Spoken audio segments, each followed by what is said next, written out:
بسم اللہ الرحمن الرحیم۔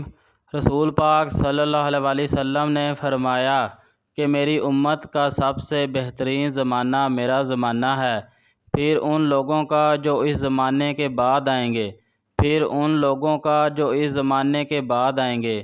عمران رضی اللہ عنہ کہتے ہیں کہ مجھے یاد نہیں ہے کہ نبی کریم صلی اللہ علیہ وآلہ وسلم نے اپنے دور کے بعد 2 زمانوں کا ذکر کیا یا 3 کا۔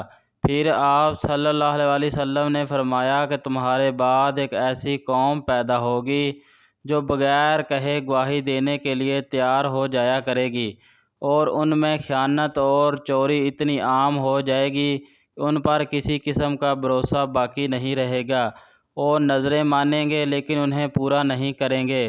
حرام مال کھا کھا کر ان کا موٹاپا عام ہو جائے گا۔